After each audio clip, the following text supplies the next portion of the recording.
नमस्कार साथियों, मैं कुश कुमार सरल एग्जाम के यूट्यूब चैनल पे आपका स्वागत करता हूं। दोस्तों, लेकर आए हैं उत्तर प्रदेश समीक्षा अधिकारी, जूनियर असिस्टेंट और रियल्टी ग्रेड और अन्य उत्तर प्रदेश के संबंधित जो भी परीक्षाएं हैं उनके लिए महत्वपूर्ण प्रश्न है। और इसमें करंट अफेयर के प्रश्न बता रहे हैं इस समय। तो उत्तर प्रदेश संबंधित जो भी करंट अफेयर अभी तक बना है आपका, वो आपको इस PDF या वीडियो में मिलेगा। तो इसके लिए आप सरल एग्जाम के चैनल से जुड़ जाएँ और आपको पर डे की करंट अफेयर और BPSC संबंधित या उत्तर प्रदेश संबंधित तैयारी जो एग्ज़ाम की है वो आपको बेहतर ढंग से इसमें मिल जाएगी। कम समय में ज़्यादा प्रश्न आपको कवर हो जाएगा। तो शुरू करते हैं हम आज का हमारा पहला प्रश्न करंट अफेयर का। प्रश्न है हमारा, हाल ही में उत्तर प्रदेश सरकार ने राज्य में इतने नए हाईटेक कारागार बनाने की घोषणा की है, तो 20 हैं। और नेक्स्ट प्रश्न है, प्रदेश का वह शहर जहां नोएडा के बाद दूसरी रीजनल फिल्म सिटी बनाने के लिए उत्तर प्रदेश सरकार ने एक MOU पर हस्ताक्षर किया है। और 17 से 18 मार्च 2023 को उत्तर प्रदेश के शहर में संघाई सहयोग संगठन CSO के पर्यटन मंत्रियों की बैठक आयोजित की गई, तो ये वाराणसी में। और नेक्स्ट प्रश्न है, उत्तर प्रदेश सरकार ने एकल अभिभावक अफसरों को भी बाल्य देखभाल हेतु इतनी अवधि का अवकाश प्रदान करने की घोषणा की है, तो 2 वर्ष का। ठीक। और अगला प्रश्न है, केंद्र सरकार के रक्षा मंत्रालय ने उत्तर प्रदेश के इन 2 जिलों में हाईटेक मिलिट्री अस्पताल बनाने की मंजूरी प्रदान की है, तो मेरठ और लखनऊ में। अगला प्रश्न है, उत्तर प्रदेश सरकार ने राज्य में कुल इतने नए निजी विश्वविद्यालय खोलने की मंजूरी दी है, तो 4 विश्वविद्यालय बनेंगे। और उत्तर प्रदेश के किस सांसद को संसद रत्न अवार्ड 2023 से सम्मानित किया गया, तो विशंभर प्रसाद निषाद को।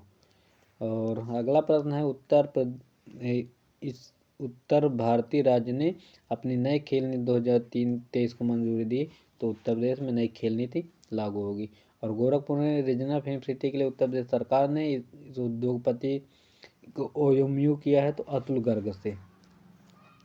अगला प्रश्न है, उत्तर प्रदेश के वाराणसी जिले में प्रधानमंत्री जी ने पब्लिक ट्रांसपोर्ट रोपवे का शिलान्यास किया, तो 24 मार्च 2023 को किया है। और हाल ही में चर्चा में रहा बनटांगिया समुदाय उत्तर प्रदेश के किस जिले से संबंधित है, तो ये गोरखपुर से संबंधित है। हाल ही में इस राज्य की विधायिका द्वारा विशेषाधिकार हनन मामले में 6 पुलिसकर्मियों को सजा सुनाई गई, तो ये उत्तर प्रदेश राज्य है। और उत्तर प्रदेश के इस सैनिक स्कूल में पहली बार बालिकाओं को भी प्रवेश की अनुमति मिली, तो कैप्टन मनोज पांडे सैनिक स्कूल। नेक्स्ट प्रश्न है, मार्च 2023 में उत्तर प्रदेश सरकार ने प्रदेश के इन 2 शहरों में साइंस सिटी बनाने की घोषणा की है, तो ये आपका वाराणसी और आगरा में। और उत्तर प्रदेश के इस जिले में प्रदेश का सबसे हाईटेक थाने का निर्माण किया गया, तो गोरखपुर में। उत्तर प्रदेश सरकार की इतनी महिलाओं को स्वच्छ सुजल शक्ति सम्मान 2023 सम्मानित किया गया, तो वो है आपका नीलम देवी। और अलीगढ़ और शारदा देवी ललितपुर को इसमें शामिल किया गया है। हाल ही में इस राज्य सरकार ने बेसिक व माध्यमिक पाठ्यक्रमों में मोटे अनाज की जानकारी को शामिल करने का निर्णय लिया है, तो यह है उत्तर प्रदेश। और अगला प्रश्न है, IIT कानपुर में ने यहाँ प्रदेश का प्रथम सोलर ऊर्जा फ्लोटिंग स्टेशन का निर्माण किया, तो कौशाम्बी में यमुना नदी पर।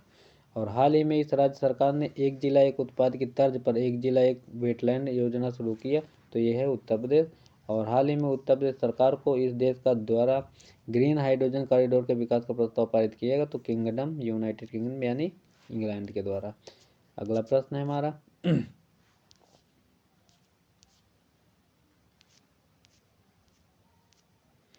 केंद्र सरकार की ऑपरेशन ग्रीन योजना के तहत उत्तर प्रदेश के इतने जिलों में लागू होगा, तो ये 17 जिलों में लागू होगा। और उत्तर प्रदेश इस जिले में अखिल भारतीय आयुर्वेद महासम्मेलन का आयोजन किया गया है, तो मेरठ चौधरी चरण सिंह विश्वविद्यालय में। और ग्रामीण आजीविका मिशन के तहत वर्ष 2023 तक इतने लाख ग्रामीण परिवार की महिलाओं को उत्तर प्रदेश सरकार ने रोजगार उपलब्ध कराने का लक्ष्य बनाया, तो 45 लाख को। और केंद्र सरकार के द्वारा किए गए सर्वे के अनुसार ऑनलाइन OPD टोकन जारी करने में इस राज्य का चिकित्सा संस्थान प्रथम रहा, तो ये उत्तर प्रदेश का था, जिसका नाम है तेज बहादुर सप्रू अस्पताल उत्तर प्रदेश में। और उत्तर प्रदेश में पहली बार हाथरस महोत्सव का आयोजन किया गया, तो 24 से 28 मार्च 2023 को। उत्तर प्रदेश के किस जिले में प्रदेश का पहला निजी औद्योगिक पार्क निर्माण किया गया, तो यह अलीगढ़ में। और उत्तर प्रदेश सरकार ने किस शहर में रामायण रिसर्च सेंटर बनाने की घोषणा की, तो वाराणसी के संपूर्णानंद संस्कृत विश्वविद्यालय में। उत्तर प्रदेश की किस नदी के प्रदूषण नियंत्रण के लिए राष्ट्रीय हरित NGT द्वारा एक समिति का गठन किया गया, तो हिंडा नदी। और गाजियाबाद इसी नदी के किनारे बसा हुआ है। उत्तर प्रदेश के किस जिले में प्रदेश का पहला अंतर्राष्ट्रीय बस टर्मिनल निर्माण किया जाएगा, तो ये आपको गोरखपुर में होगा। और हाल ही में किस राज्य सरकार ने 500 खिलाड़ियों को शासन ने नियुक्ति करने की घोषणा की? तो उत्तर प्रदेश सरकार ने। अगला प्रश्न है, उत्तर प्रदेश टाउनशिप नीति 2023 के तहत 2 लाख से कम जनसंख्या वाले शहरों में इतने एकड़ जमीन पर कॉलोनियाँ बसाने की अनुमति दी गई है? तो ये आपका 5 एकड़ में। और हॉकी खिलाड़ी रानी रामपाल के नाम से किस जिले में एक स्टेडियम का निर्माण किया जाएगा? तो ये अपना रायबरेली है। और उत्तर प्रदेश की अर्थव्यवस्था का देश में स्थान है? तो तीसरा, प्रथम महाराष्ट्र है, दूसरा तमिलनाडु है। उत्तर प्रदेश में स्वास्थ्य सुविधाओं को बढ़ाने के लिए कितने नए स्वास्थ्य केंद्र खोलने के निर्देश जारी किया गया है? तो 2505 नए स्वास्थ्य केंद्र बनेंगे। और उत्तर प्रदेश के किस विश्वविद्यालय के शोधकर्ताओं ने कवक के 3 अनोखी प्रजातियों की खोज की? तो बनारस हिंदू विश्वविद्यालय के शोधकर्ताओं ने। और नेक्स्ट प्रश्न है, हाल ही में किस राज्य सरकार द्वारा निर्बाध बिजली आपूर्ति के लिए बिजली बैंकिंग शुरू करने की घोषणा की? तो ये है उत्तर प्रदेश के द्वारा। और उत्तर प्रदेश के किस जिले में गुणवत्ता संकल्प मिशन का शुभारंभ किया गया? तो लखनऊ में।